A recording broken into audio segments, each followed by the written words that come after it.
her mini tour.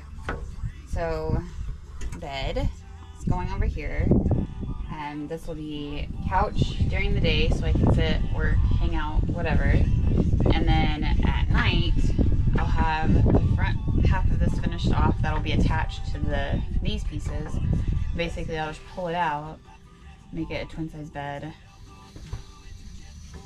put it back. Yeah, that'll keep my walkway clear during the day so I can get all the way to the back and access my lower cabinets and access anything that I might need over here. So bed, batteries. I wanted to go with a slat style of bed so that I was able to still access and see all of my battery terminals and make sure that everything is staying clear there, and that I'm not having any corrosion, any buildup, any issues with any of that stuff. Being able to check, see if my batteries are swollen at all, make sure that they're nice and healthy. And then over here, this little guy, I have Starlink solar, solar internet, and that will be when I'm out and I don't have cell service. That will be my primary form of working, communication. Like I can connect my phone to Wi-Fi, so then any of the iMessage, Wi-Fi enabled like apps, Facebook Messenger, Instagram, there's a million of them. I'll be able to use any of those to communicate while I'm out. So over here, sit you down, I have a shelf. So my stupidity, it happens. My microwave and my oven, I need 37 inches of space to fit those side by side.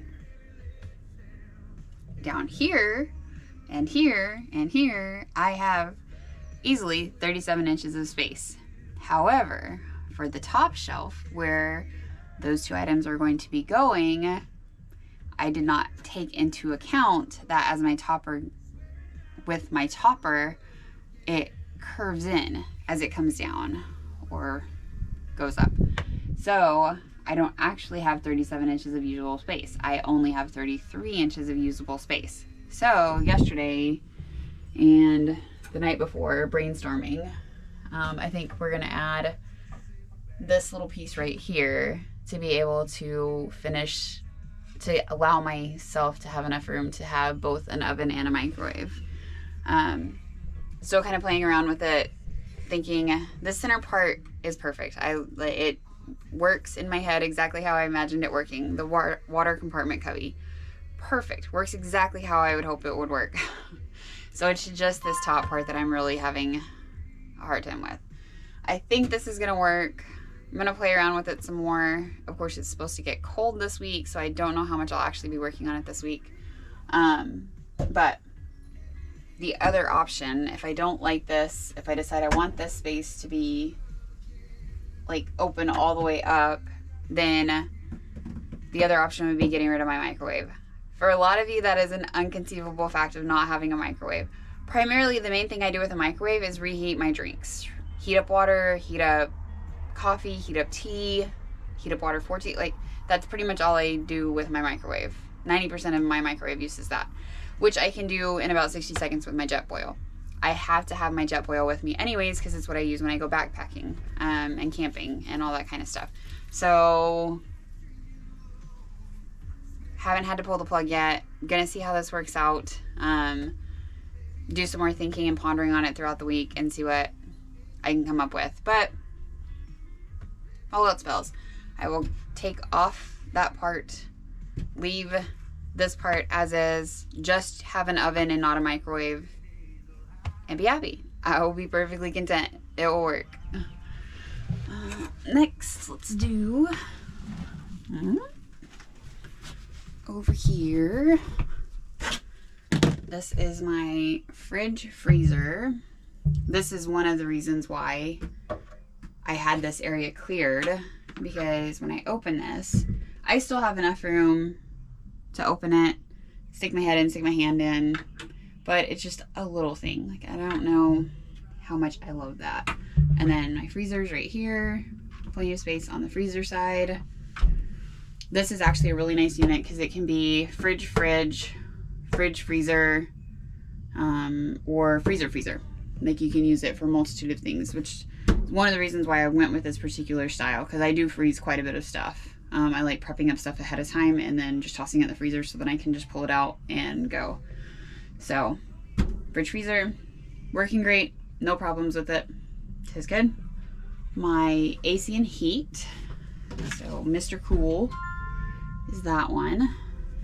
So just kick it on, and that's it. And then you can set the different modes on here. I know where it's not clear. Yeah, you can change the different modes, kick on and off the LED, set your thermostat up and down, have it set to whatever you'd like. Such a great system.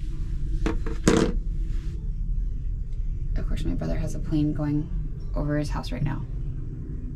But they're whisper quiet. You can't hear them running at all, which is a huge selling point for me. I wanted something that's all in one, heat and AC.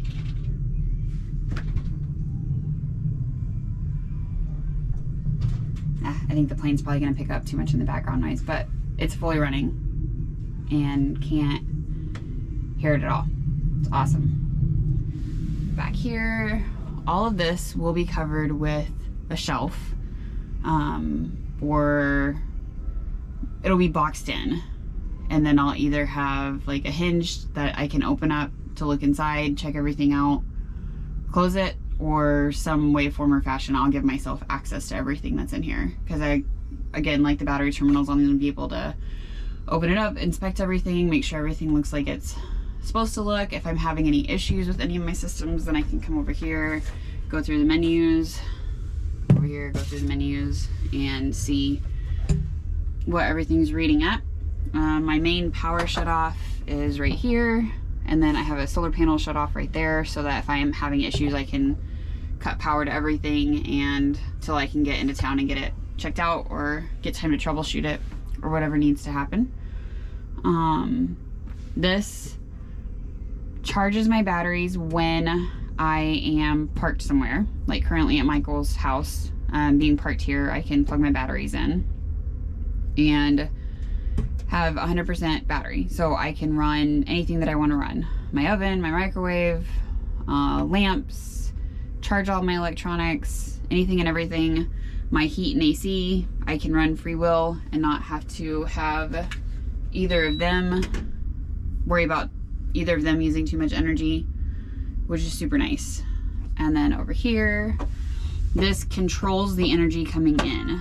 So if I'm using shore power plugged in at a campsite or at somebody's house, this controls to keep my batteries from overcharging, basically. Right now my batteries are at 100%, so I don't have to use all of the solar that is coming in. So this will control how much solar is coming in again, so my batteries don't get overcharged. Fuse panel, I think that's kind of it back there. I have a couple of different, this one's a regular outlet, and then this is 2 C ports and a USB port for charging stuff.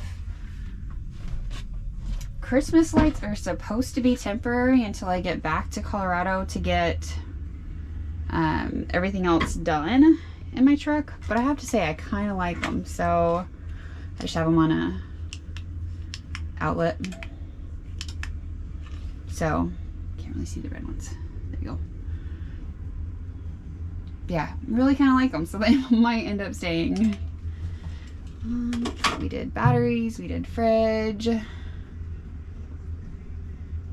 have an outlet right there because originally I had planned a little electronics station area. We'll see if that one might end up getting moved. And then this is currently my Christmas lights, but I still have another outlet under here that I can use. And then I have a 12 volt. My shower runs off of a 12 volt, and I have a couple of other things that charge off of 12 volts. So that got added into the rotation. Ooh, I have a fan. This is circulate air, keep things cool. It works so well. Oh, that's old.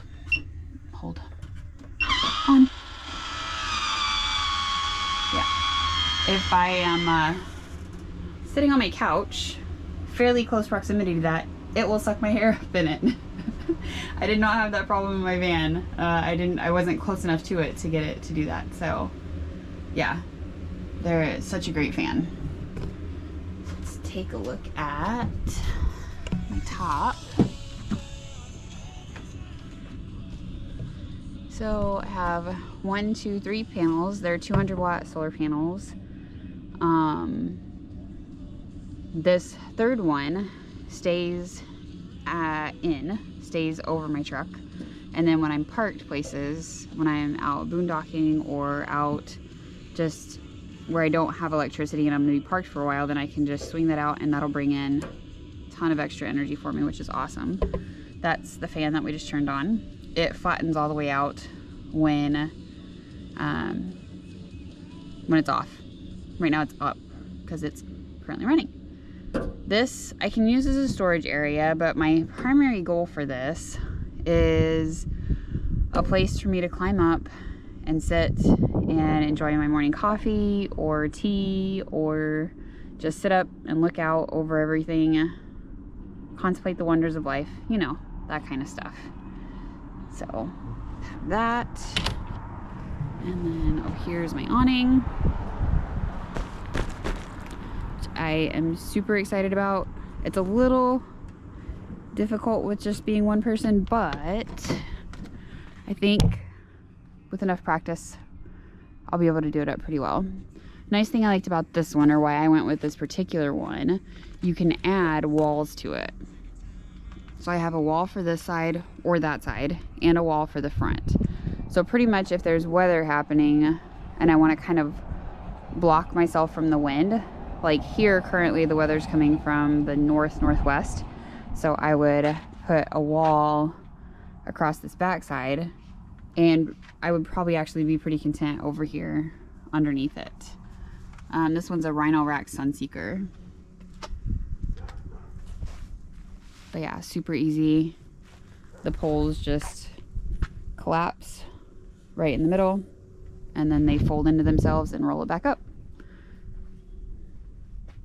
I think that is it on this side of the truck. Oh, here's for my Starlink stuff. So I will plug my router in inside, and then I'll plug the panel in right here. And this is a nice little weather tight seal port for it. So no running wires out of windows or underneath stuff or any of that kind of stuff. Tires. AC unit. This guy. Mr. Cool. So AC and heat, mini split, 12,000 BTU. We've been in the 20s. We might have even gotten below 20 last night. And I have not had a single problem with heat with my truck not being warm. It is plenty warm. Here's that extra third panel hanging out. So when I push it in, this bar, right there, that bar and that bar just swing in, and they just secure to my topper. And then the panel slides in, and then there's a spot right in the center where that secures. These will be the mounts for my paddle boards, which I will be picking up when I am in Colorado, maybe this month, maybe next month. And then I have underneath here, let's see if I can get you underneath here, my power. So when I'm parked somewhere, if I want to plug in, campsite, parents' house, brother's house, friend's house, anywhere, I can plug myself in. Be good to go. Future add-ons will be a roof rack to the top of that, so that I can carry, it'll just give me the extra space I need to carry emergency supplies, roadside stuff, cords. I would like to have like my duffel bag, travel bags kind of with me, so that if I'm flying out places, which I expect I'll probably be having to do more, just that miscellaneous kind of stuff I can stick up there. I have lights that will mount right here, And on the other side, they didn't have the brackets, so those didn't get installed yet. Since I did decide to do a roof rack across the front, my light bar will go across the front of that. One of my very, very, very last things that I will do is replace this bumper with the same company that did my back bumper. Let's see, that will have bull bar on it, so lights up here, mirrors. I think that's really about it.